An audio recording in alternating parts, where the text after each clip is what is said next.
Hey everybody, how are you doing on this beautiful Sunday? I hope you're having a wonderful, safe day and you're staying hydrated out in this heat.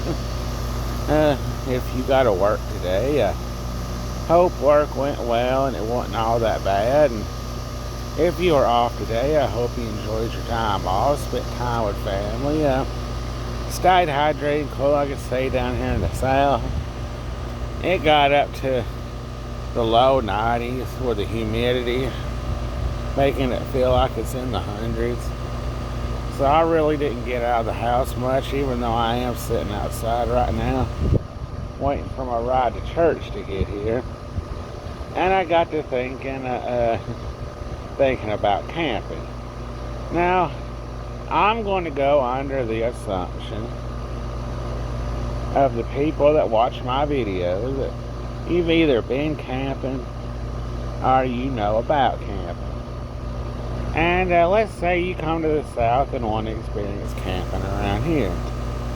Alright, now, if you don't want to go deep into the woods and you just want to get a regular campsite with other people around, maybe enjoy hiking and have a spot to go fishing to, with facilities like a bathroom and a shower close by.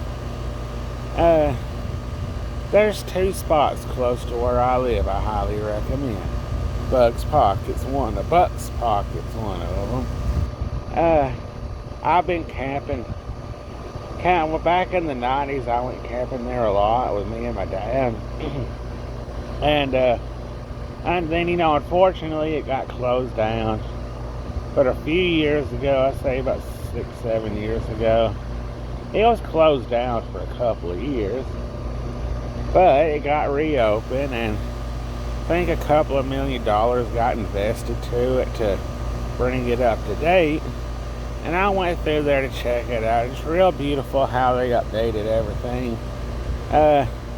It could easily accommodate 30 people. It has 30 different campsites you can set up at, all in a circle there. There's nowhere close to go fishing, because even when the creeks got water in it and running good, there really ain't no fish in it, because out of a whole year, it may spend 6 months altogether filled up, and the other 6 months dried up. So, you ain't going to find no fish in there. But you have facilities where you can go use the bathroom, take your shower. It's got men and women on separate sides. They got a little store in there that the park ranger runs. And the park ranger there is there 24/7. He even has him a little old house there on site when he's not on duty, running the store and making sure people ain't doing nothing stupid. You can find, technically you can't. They'll give you a phone number to call him, and you won't get in trouble for going up to his door and knocking. But even though it's frowned on, but in case of emergency, they ain't gonna say nothing. As long as you ain't going up knocking on his door over something stupid. But anyway, they have updated grills at each campsite there you're going to be at. Now, if you choose to go in a tent, you'll be able to. You'll have a grill there, and you'll be able to use the bathrooms and the showers, a little store to get drinks and snacks, and maybe charcoal for the grill. And a map of the hiking areas. If you go in an RV or a camper, they do have hookups for power and water. So that way, you'll still be able to use your own private bathroom and showers. But they have an updated playground for the kids and everything. A spot you can play horseshoes or cornhole. A little spot you can play volleyball if you're into any of that. And to be honest, it's a good place to make friends. Because if you become a regular down there, you'll see, there's people that regularly visit that every weekend. And there's some that'll spend their whole 1 week vacation there. And then, if you want to, and if you'll notice that when you first go in there and you look to the right, if you're in front of the little store there, you'll notice this huge rock. Well, you're actually able to drive to it. If you go back out and you take a left, and you follow that road, and you take a left at the stop sign, right as you go to take that left, there is a marker there that where an old Indian trail is. I forget what Native American tribe lived over that way, but they back in the 90s, they used to keep it cleaned out to where you could get to where they stayed. And if I'm not mistaken, when they reopened it again, they cleaned it out, and it takes you to where they used to have their camp set up. And the way they done their camp set up, it's right next to this huge rock that you can, from the entrance to where it ends, and then running lengthways, it can very easily house about 50, 60 people comfortably. Now, I don't know what they've used that for, I don't know. But you'll find a lot of like broken pottery, stuff they used to cook, arrowheads, just a lot of stuff that got left behind. And then it's a pretty neat little place to visit. Which, I'm kind of superstitious, and a lot of people think this is stupid. When I go to visit ancient Indian places like that, I don't mess with nothing. I don't disturb anything. I do my best not to disturb anything. Now, if I'm entering like a graveyard or where they used to live at, I'll apologize for disturbing their grounds, and I'll leave little trinkets as presents and all that. And I know that sounds stupid or highly superstitious, but being I got part Cherokee and Seminole in me, and I'd much rather be safe than sorry. And then if you decide to stop there and look at that and you come back out, after you take that left, you keep going straight, and you'll take another left down this dirt road. They'll have it marked for you so you don't miss it. And you'll keep following it it takes about 10 minutes to get to where the overlook is. And you'll come across more campgrounds up there, in case you don't want to be down there at the main campground. You can campground up in this one, but this one doesn't have a facility for you to use a bathroom, unless they've built one since the last time I went through there, because they were still working on Site B is what they call it, but I'm sure they built something there since then. But you can get you some campsites there. They have a couple of playgrounds for the kiddos to enjoy. But you go to this one spot and they've built a nice walkway to it. It takes you, I don't know, roughly 10, 15 minutes, depending on how fast you walk. Or if you stop to take pictures, to where this overlooks the park and the campground. It's a beautiful sight. And if you're one of those that likes to do rock climbing and stuff like that. There's a marked trail that you can go down that you really don't need any rope or anything to go down the side of it. You just don't. Only thing to is don't be an idiot, and you'll be all right. I've never been down it, but you can rock down the side up. Just be careful going, and then you can walk your way back to the main campground, and that'll take you at least an hour. It doesn't look it, but take you at least an hour to walk back. But anyway, that's Bucks Pocket State Park. It's in my county here. It's a 10-minute drive from where I'm at here. And once I get a vehicle or catch somebody going that way, I'll take a video of it. And then the next one is the Guntersville State Park.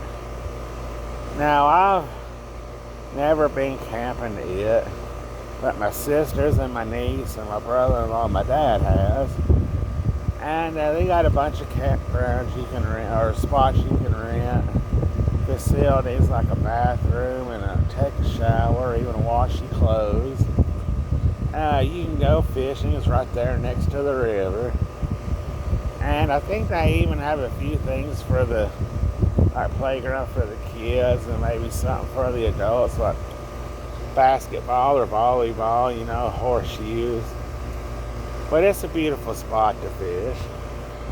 Now, if you're thinking about going into, now if you want to be at a more secluded spot and be away from people and everything, and you want to go deep in the woods, here are some things you need to remember. It will get spooky out there. Man, I've been camping out. I've walked right at 10 miles into the woods, or me, my dad, and one of his friends went. It does get spooky out there, even with a couple of people with us. You'll hear the usual animals, insects, birds. You may even hear some noises you can't explain. Just don't get scared out there. Here are some basics you need to take with you. A first aid kit. And here in the last couple of years, they have came out with this tent. Once you set it up, it's usually mainly used for a bathroom, almost like you could almost call it a porta potty. But it's basically a spot that you can set off to the side. Instead of, going behind a tree and peeing or taking you a poop and worrying about insects or animals taking a bite out of you, you can set this up, and it's got all the stuff you'll need to take care of the smell, and tie it up and either throw it in the fire pit, or it'll be all right sitting until you can get home to throw it away in the garbage can. Wouldn't hurt to take one of them. I've taken a few myself when I went out camping. They are comfortable. The seat you sit on is it almost looks like one of those seats you see the elderly or the disabled to get to set up right next to their bed. Except instead of having something hard below it to catch the feces, it's like a little bag, and it doesn't let the stink through. But anyway, you want to take some non-perishable items or stuff that doesn't need to be put in the refrigerator or kept cool. Now, if you're planning on cooking something perishable not long after you get there, setting it in a chest full of ice will work. Now, you'll want to take plenty of water. You want to take plenty of water with you. Powerade. something with electrolytes to, replenish whatever you use out there. You'll take some kind of food you ain't got to worry about keeping cool. A lot of canned stuff, like beanie weenies, pork and beans. I know that doesn't sound good, but they work in a pinch. Crackers, chili. Now these come up in a bag like these sealed up airtight bags of like maybe Spam, tuna fish, chunks of chicken. Stuff like that that'll give you a variety to eat on. And then there's those, I forget what they call it, but you can heat up some water and add it in the bag and let it sit there for a minute until it's done. The noodles and stuff are done. Stuff like that will work great out there. As far as breakfast items, I really don't know what to tell you on that, because as far as the market goes on resealable stuff like that in the breakfast market, I don't think they have much in the way of it. Now, you want to take a couple of guns with you. May sound crazy. At least take your handgun with you with plenty of ammo. And then a rifle or a shotgun of some sort. You won't get in trouble for taking it with you. Most people that go hunting in the deep woods, they know, they understand. But you want to play it or take like a rifle or a shotgun, maybe like a 30-30, a 30-06, a 12 gauge. Guns along that sort with plenty of ammo. Because you never know what you're going to run into. Now, you ain't going to have to really worry about people out there. Because, if you happen to run into people out there, they're doing the same thing. They're out there camping, enjoying the peace and quiet, and being away from civilization, and they're not really worried about messing with you. When y'all first bump into each other, y'all exchange pleasure. Hey, how you doing? And everything like that, and be on with, whatever they was doing. But you'll at least, you never know if you have a bear come up. I know we got some mountain lions and black panthers around here. Coyotes. Now, wolves, I have no idea. I really don't think we do. But it's better safe than sorry. And need it and have it, not need it, and need it and not have it. Bug spray. Bear repellent. A good map. A pretty good GPS just in case. A satellite phone for just in case. A first aid kit, because you never know. But the main thing is, go out there, have you a good time. Enjoy nature. Get away from the city and the hustle and bustle. And before you know it, you've had your good relaxing time out there. Now, what I like to do when I go camping is find a spot that's close to a pond. Because a lot of times when you're out there camping, it's under state-run. It's either hunting management or a state-run place. And it's guaranteed they got ponds there somewhere. And I want to see if there's any fish in there, as you never know. You won't run across many ponds around here that don't have fish in it. But anyway, I know this is a little bit of a different video than you're used to. Or if you're used to my off-the-topic ramblings about different things.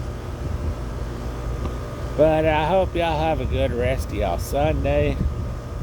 And on Tuesday, I'm doing a live stream. And we're just going to get caught up on some things, or if y'all have questions. And if there's something y'all want me to go over or discuss in the live stream, leave it in the comments below. Well, anyway, I will see y'all in the next video.